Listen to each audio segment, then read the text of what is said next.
আসসালামু আলাইকুম। আপনারা শুনছেন সর্বশেষ আন্তর্জাতিক সংবাদ। শুরুতে শিরোনাম পড়ে বিস্তারিত। এখনই ইরান ছাড়ুন, মার্কিন নাগরিকদের বার্তা যুক্তরাষ্ট্রের। মতভেদ সত্ত্বেও যুক্তরাষ্ট্র ইরান আজ ওমানে মুখোমুখি হচ্ছে। বৈঠকের এজেন্ডা নিয়ে সমঝোতা হয়নি।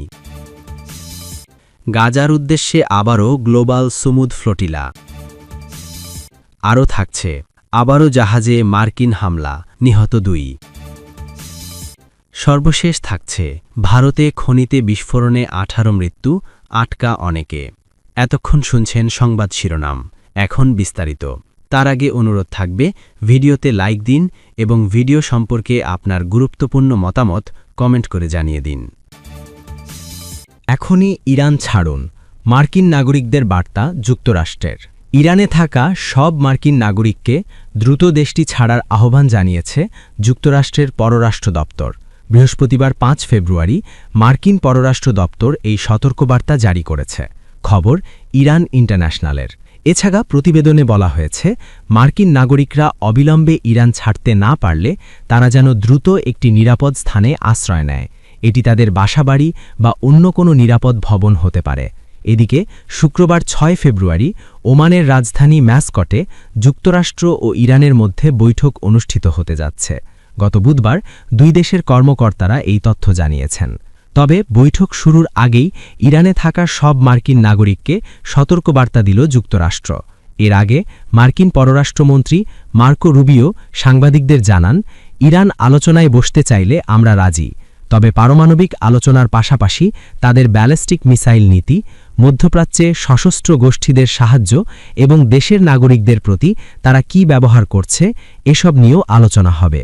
অন্যদিকে ইরানের শীর্ষ এক কর্মকর্তা সংবাদ সংস্থা রয়টার্সকে জানান, ক্ষেপণাস্ত্র নিয়ে কোনো আলোচনায় রাজি নয় ইরান। পারমাণবিক বিষয়ের বাইরে আলোচনা হলে বৈঠক ভেস্তে যেতে পারে বলেও জানান তিনি। ইত্তেফাক SR।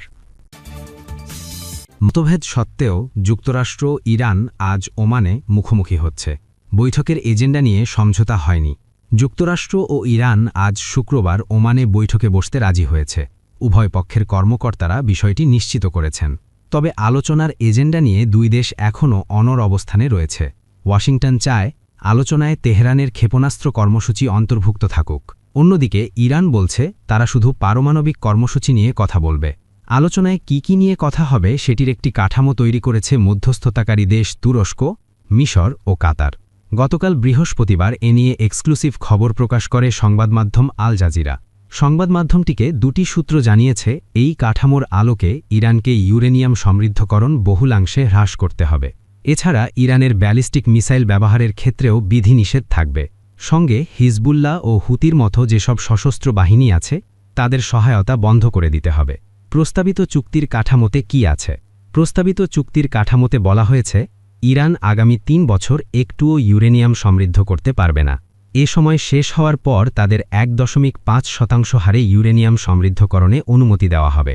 বর্তমানে ইরানের কাছে উচ্চ সমৃদ্ধকৃত যেসব ইউরেনিয়াম, যার মধ্যে রয়েছে 60% সমৃদ্ধকৃত 440 কেজি ইউরেনিয়াম, তৃতীয় কোনো দেশে স্থানান্তর করতে হবে।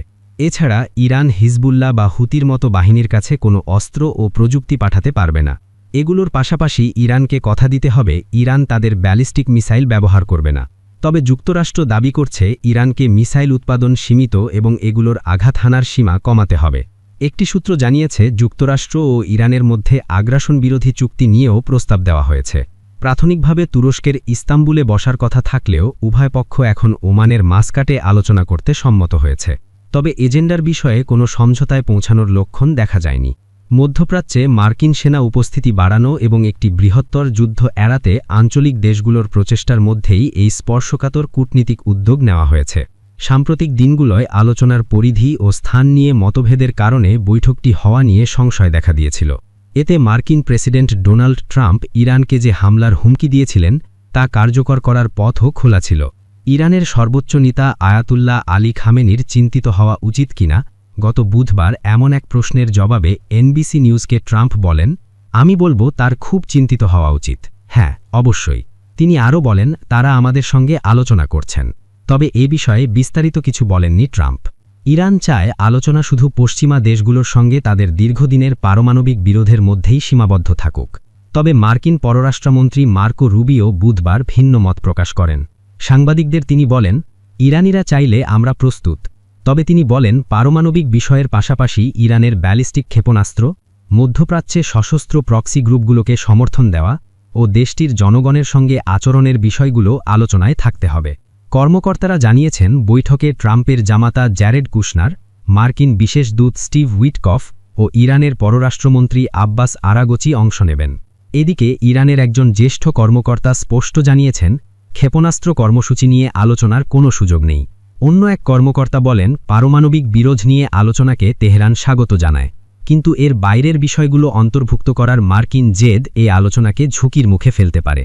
একদিকে বৈঠকের আয়োজন চলছে, অন্যদিকে কিন্তু সংঘাতে প্রস্তুতি থামেনি। মধ্যপ্রাচ্য জুড়ে সামরিক শক্তি বাড়িয়ে চলেছে যুক্তরাষ্ট্র। এর মধ্যে মাটির নিচে থাকা নিজেদের নতুন আরেকটি মিসাইল ঘাঁটি উন্মোচন করেছে ইরান। যুক্তরাষ্ট্রের সঙ্গে চলমান উত্তেজনার মধ্যে দেশটির চৌকস ইসলামিক বিপ্লবী গার্ড বুধবার এ ঘাঁটির তথ্য সামনে আনে।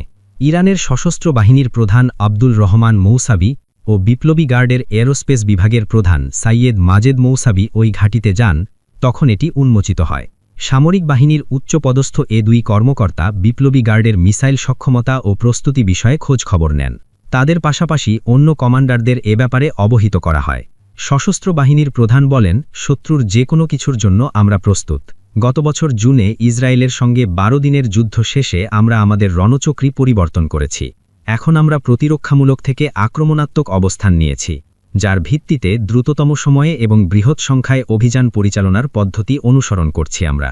একই সঙ্গে অসম যুদ্ধ ও প্রতিপক্ষের সামরিক কৌশলকে চূর্ণ করার কৌশল অবলম্বন করছি আমরা। কয়েকদিন ধরে ইরানের শঙ্কা হচ্ছে, যদি আলোচনায় কোনো সমাধান না আসে তাহলে ইরানে হামলা চালাতে পারে মার্কিন বাহিনী।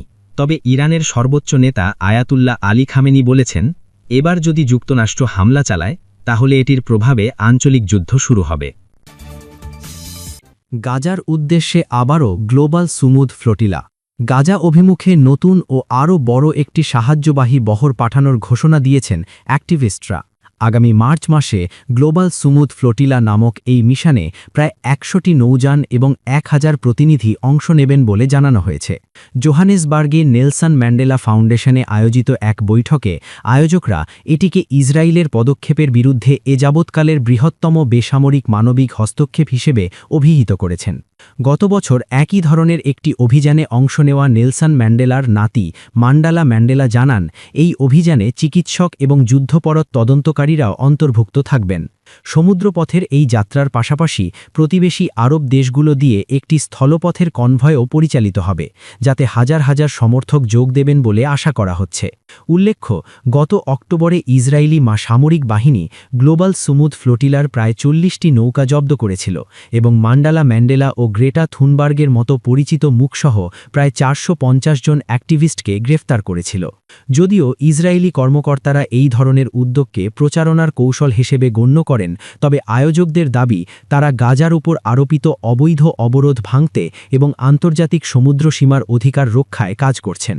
বর্তমানে গাজায় যুদ্ধবিরতি চললেও জাতিসংঘের মতে সেখানে মানবিক সহায়তার পরিমাণ চাহিদার তুলনায় অত্যন্ত নগণ্য। এমন পরিস্থিতিতে অ্যাক্টিভিস্ট সুজান আবদুল্লাহ জানান, যদিও তারা আগেরবার শারীরিকভাবে গাজায় পৌঁছতে পারেননি, কিন্তু তাদের এই প্রচেষ্টা গাজাবাসীকে বার্তা দিয়েছে যে বিশ্ব তাদের পাশে আছে। আসন্ন মিশনে আবারও বাধার সম্মুখীন হওয়ার সম্ভাবনা থাকলেও তারা ফিলিস্তিনিদের দুর্দশা বিশ্ববাসীর নজরে আনতে এবং অবরোধ ভাঙতে অবিচল থাকবেন বলে জানিয়েছেন। সূত্র আল জাজিরা। আবারও জাহাজে মার্কিন হামলা, নিহত 2। আবারও জাহাজে হামলা চালিয়েছে যুক্তরাষ্ট্র। শান্ত মহাসাগরের পূর্বাঞ্চলে একটি নৌযানে এই হামলা চালানো হয়েছে। এতে অন্তত 2 জন নিহত হয়েছেন। শুক্রবার 6 ফেব্রুয়ারি আল জাজিরার এক প্রতিবেদনে এই তথ্য জানানো হয়েছে।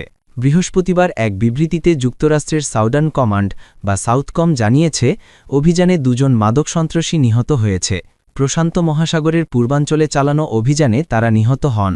আল জাজিরা জানিয়েছে, লাতিন আমেরিকায় যুক্তরাষ্ট্রের সামরিক কার্যক্রম তদারককারী এই কমান্ড নিহত ব্যক্তিরা বা সংশ্লিষ্ট নৌযানটি মাদক পাচারের সঙ্গে জড়িত থাকার পক্ষে কোনো প্রমাণ উপস্থাপন করেনি। আন্তর্জাতিক মানবাধিকার সংগঠন ও পর্যবেক্ষকদের মতে প্রশান্ত ও ক্যারিবীয় সাগরে যুক্তরাষ্ট্রের নৌযানে চালানো এসব হামলা আন্তর্জাতিক আইনের লঙ্ঘন। 2025 সালের সেপ্টেম্বর থেকে এ ধরনের অন্তত 34টি অভিযান চালানো হয়েছে, এতে 126 জনের বেশি মানুষ নিহত হয়েছে। ওয়াচডগ সংস্থা এয়ারওয়ার্সের সংকলিত তথ্য অনুযায়ী 2026 সালে প্রেসিডেন্ট ডোনাল্ড ট্রাম্পের প্রশাসনের অধীনে এটি প্রথম নথিভুক্ত নৌযান লক্ষ্য করে চালানো হামলা। ভারতে খনিতে বিস্ফোরণে 18 মৃত্যু, আটকা অনেকে। ভারতের উত্তর পূর্বাঞ্চলে খননের অনুমোদন না থাকা এক কয়লা খনিতে বিস্ফোরণের ঘটনায় অন্তত 18 জন নিহত ও 8 জন আহত হয়েছে, স্থানীয় কর্তৃপক্ষ এ তথ্য জানিয়েছে। বৃহস্পতিবার স্থানীয় সময় সকাল 10টার দিকে মেঘালয়ের ইস্ট জৈন্তিয়া পাহাড়ি জেলার দুর্গম থাংসুয়ে এ বিস্ফোরণের ঘটনায় অনেকেই খনিটির ভেতর আটকা পড়ে আছে বলে আশঙ্কা করা হচ্ছে।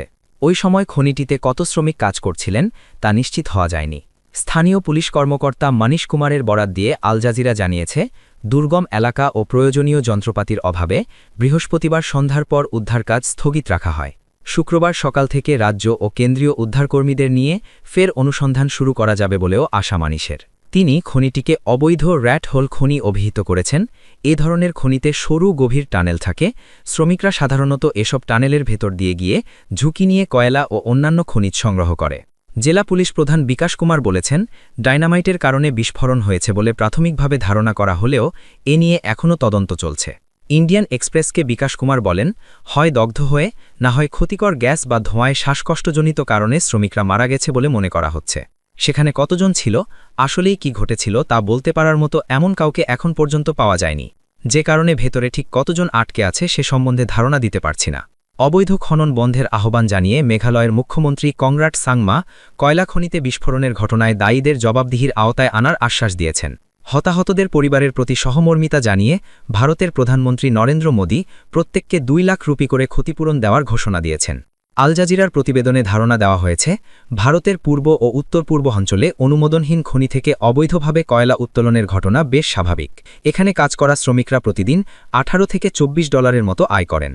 2018 সালে মেঘালয়ে এমনই এক খনিতে আটকা পড়ে অন্তত 15 খনি শ্রমিকের মৃত্যু হয়েছিল। পানি দূষণ সংক্রান্ত উদ্বেগ থেকে রাজ্যটিতে 2014 সাল থেকেই র্যাট হোল খনিতে খনন নিষিদ্ধ করা হয়েছে।